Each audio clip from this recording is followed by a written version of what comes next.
I am the Tofu Golem. Please enjoy the video. You begin by confirming support and grabbing activation details.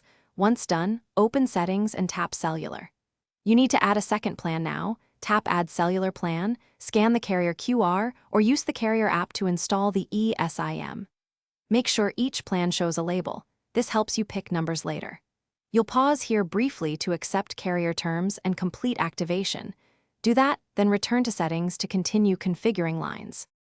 Once both plans are active, you'll assign labels and set defaults.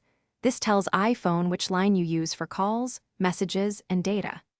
In Cellular Settings, choose Default Voice Line and pick one, then tap Cellular Data and choose which line handles data. If you want calls to use whichever plan has an active data connection, enable Allow Cellular Data Switching. Just be aware it may incur roaming charges. Make sure iMessage/FaceTime is set to the number you prefer for contacts. You wrap up by testing everything. Call and text from each line, browse on the chosen data line, and change a contact's default line to confirm preferences. If you need to switch during a call, tap the cellular button to choose another line.